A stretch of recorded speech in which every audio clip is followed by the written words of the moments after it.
बिस्मिल्लाहिर्रहमानिर्रहीम, अस्सलाम वालेकुम। मैं मुज़म्मिल अवान इस खबर के साथ हाजिर हूँ कि पीपल्स पार्टी की पीटीआई से कुर्बतें बढ़ रही हैं। दिन ब दिन ये कुर्बतें बढ़ रही हैं और ये समझ लें कि इत्तेहाद के करीब आ चुकी है बात। आप सबको याद होगा कि जब NA 133 लाहौर की जो सीट थी, पुराना हल्का था, ये इसी हल्के से मैं भी हूँ, इसी हल्के से मेरा ताल्लुक़ है। तो NA 133 जो मरहूम परवेज़ मलिक साहब की वफ़ात के बाद ज़िमनी इलेक्शन हुआ था, इस सीट के ऊपर मोहतरमा शाइस्ता परवेज़ मुस्लिम लीग नून के टिकट पर कौमी असम्बली का इलेक्शन कॉन्टेस्ट कर रही थी। तो पीपल्स पार्टी के रहनुमा असलम गिल साहब मैदान में थे।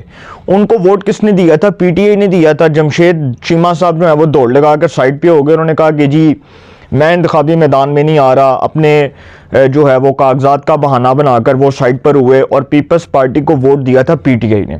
अब चूंकि बिलावल का ये बयान आया कुछ दिन पहले और बिलावल कहते हैं कि हम पीटीआई के साथ इत्तेहाद करने पर तैयार हैं, तो सर इसका मतलब कि पीपल्स पार्टी और पीटीआई जो अब तक सौतेली माँ का किरदार अदा कर रही थी एक दूसरे के साथ, अब वो दोनों की रिश्तेदारी बड़ी मजबूत हो गई है, फिट हो गई है। तो अब दोनों पार्टियां जो हैं एक साथ पॉलिटिक्स करेंगी।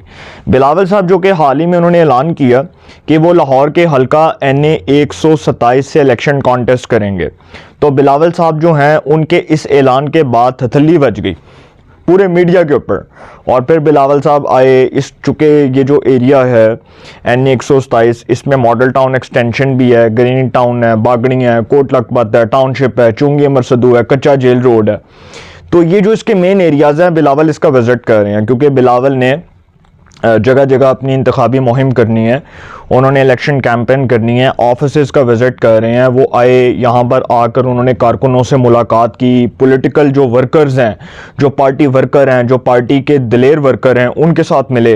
तो बिलावल साहब जो हैं वो अब ये बयान दे रहे हैं, दरअसल वो इस कॉन्टेक्स्ट में बयान दे रहे हैं कि जिस लाहौर की सीट से वो इलेक्शन कॉन्टेस्ट कर रहे हैं, उस लाहौर की सीट से बिलावल साहब को चाहिए जी वोट, और वो वोट चाहिए पीपल्स पार्टी को, पीटीआई का। क्योंकि पीपल्स पार्टी का पंजाब में सर्वाइवल तो दफन हो गया ना। 1977 की आम इंतखाबात के बाद तो पीपल्स पार्टी पंजाब में एक बार भी कामयाब नहीं हो सकी, क्योंकि 1977 में जुल्फ़िकार अली भुट्टो शहीद की जो पाकिस्तान पीपल्स पार्टी थी, उसने पंजाब में बहुत अच्छे मार्जिन के साथ, बड़ी लीड के साथ विन किया था। तो अब तो हालात चूँकि मुख्तलिफ हैं, सिनेरियो डिफरेंट है, तो अब जो हालात चल रहे हैं उन हालात में तो पीपल्स पार्टी पंजाब में जिंदा होती नजर नहीं आ रही। तो इसलिए जी बिलावल अब ये चाहते हैं कि किसी तरह वो पीटीआई का वोट खींचें, और पीटीआई चाहती है कि पीपल्स पार्टी की हमदर्दी हासिल कर ली जाए। तो अब देखते हैं क्या होता है। लेकिन आप सबको शायद याद होगा कि ये वो जरदारी साहब अगर ये चाहते तो 2018 में इमरान खान साहब की सर हुकूमत ही ना बनती। ये मैं आपको लिख कर दे रहा हूँ। क्यों?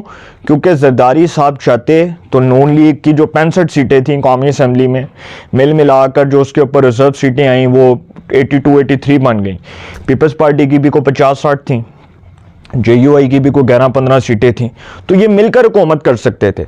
लेकिन उससे पहले चूंकि जरदारी साहब जो नवाज शरीफ साहब को अपना बदतरीन सियासी हरीफ डिक्लेयर कर चुके थे, और 2018 के जो सेनेट के इलेक्शंस थे जिसमें सादिक संजरानी पहली बार हादसाती तौर पर चेयरमैन सेनेट बने थे, उसमें चेयरमैन सेनेट बनवाने में भी जरदारी साहब का रोल था।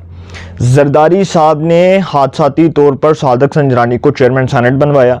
नवाज शरीफ नाहल हुए, पीपल्स पार्टी ने मिठाइयाँ खाई, पीपल्स पार्टी ने भंगड़े डाले, और जरदारी साहब जो हैं वो इमरान खान साहब को भी मुबारकबाद दे रहे थे। आपको याद होगा कि जब इमरान खान ऑपोजिशन में थे 2013 से 18 तक, तो इमरान खान, एतजाज हसन, खुर्शीद शाह, ये सब एक साथ खड़े हुए थे और इन्होंने कहा था कि हम एक साथ तहरीक चलाएंगे नवाज शरीफ के खिलाफ।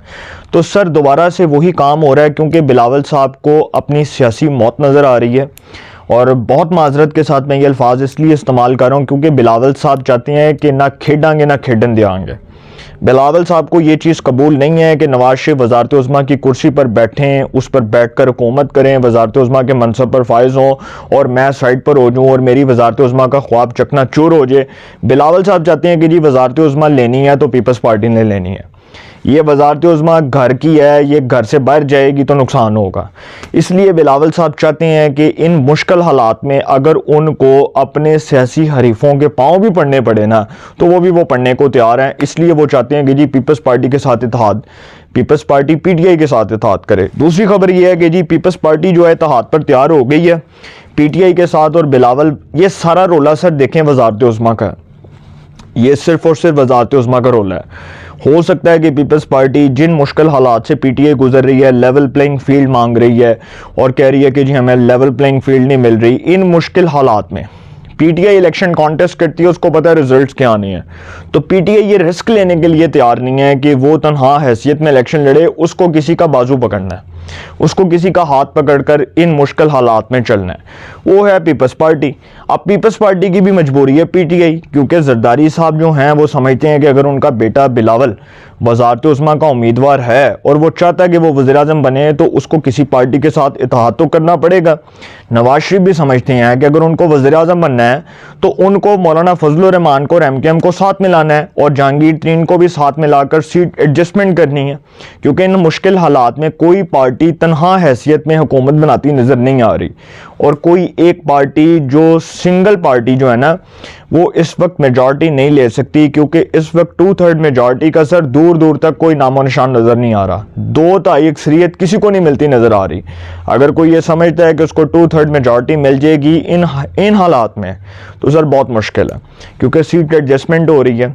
तो बिलावल साहब जो हैं ये सारा रोला वज़ारत उज़्मा का डालकर बैठे हैं, इसलिए वो चाहते हैं कि वो पीटीआई के साथ सीट एडजस्टमेंट कर लें या उनके साथ इत्तेहाद करने पर तैयार हो जाएं। जरदारी साहब जो अभी तक इस बात पर तैयार नहीं है और बिलावल अपने वालिद को इस बात पर कायल नहीं कर सके, तो ये आने वाले वक्त में पता चलेगा, ये कबल अज़ वक्त है। लेकिन चूँकि अभी हालात कुछ ऐसे हैं, जो मामलात हैं वो सिनेरियो डिफरेंट है और बिलावल साहब समझते हैं कि पीटीआई मजबूरी है और पीटीआई समझती है कि पीपल्स पार्टी मजबूरी है, तो दोनों जो सौतेली बहनें हैं वो अब एक दूसरे के साथ रिश्तेदारी निभाने पर उतर आई हैं और दोनों जमातें जो हैं वो समझती हैं कि इन मुश्किल हालात में हमें एक दूसरे का हाथ पकड़ना चाहिए और हाथ पकड़कर इत्तेहाद करना चाहिए। अपनी राय का कमेंट्स में ज़रूर इज़हार कीजिएगा। इंशाल्लाह एक नए सेगमेंट के साथ फिर मुलाकात होगी। अपना बहुत ख्याल रखिएगा। आला निगहबान।